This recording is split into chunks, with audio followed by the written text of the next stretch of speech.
Access show notes and learn about our English courses for economists by visiting our website, EnglishForEconomists.com.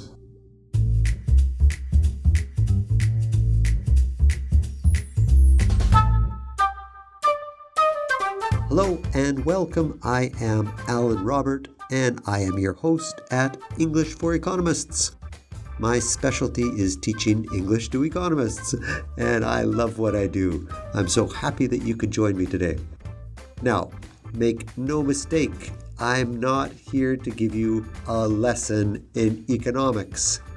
No, these are English lessons for non-native English speakers who need to talk about the economy. My only goal is to present you with practical, non-technical vocabulary that will help you become a better communicator in English. In today's lesson, we're going to look at an area of the economy that's very, very, very important, no matter what country you live in. The topic of today's podcast is pensions. Let's start by looking at some basic vocabulary. Retire. To leave your job and to stop working, usually by reaching the legal age for leaving employment, maybe 60 years old, 65. The person who retires is known as a retiree. Pension. A pension is a regular payment, usually from a company you worked for or from the government, and you receive this payment after you retire. The person who receives the pension is known as a pensioner. Employer, a person or organization that employs people.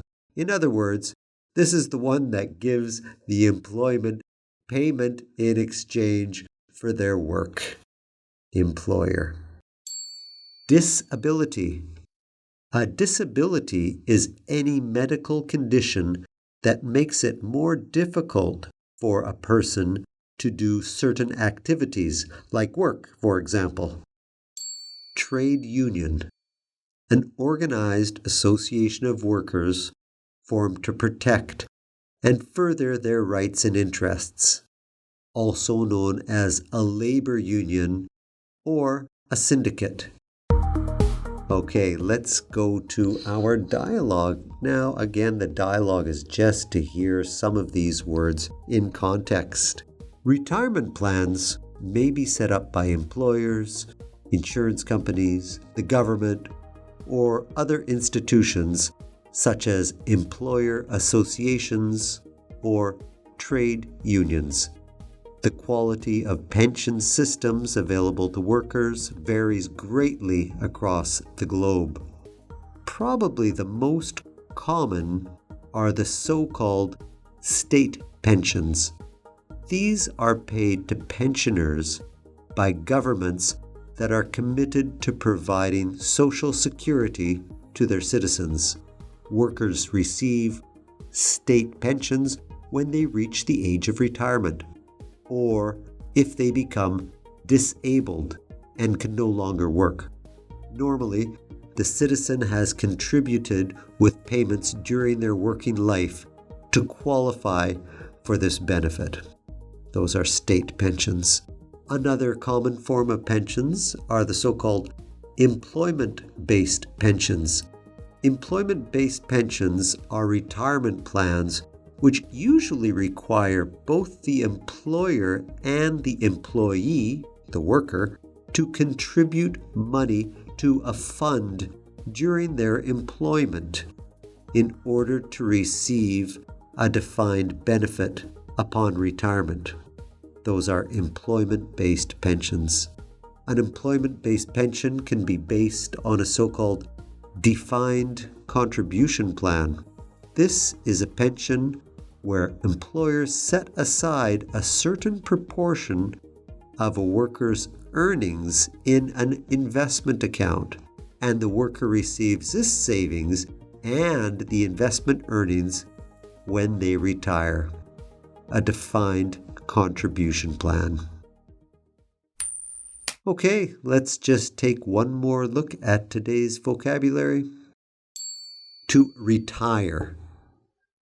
To retire is to leave your job and to stop working, usually by reaching the legal age for leaving employment. Remember, the person who retires is known as a retiree. Pension. A regular payment that you receive after you retire. Employer. A person or organization that employs people, that gives them a job. Disability. A medical condition that makes it more difficult for a person to do certain activities, like work. Trade union. An organized association of workers to protect their rights and interests. We'll have a lesson on trade unions later on. Okay, that's all for today. Please, if you have any suggestions or comments, or if you are interested in taking some courses, please visit our website at EnglishForEconomists.com and send me a message.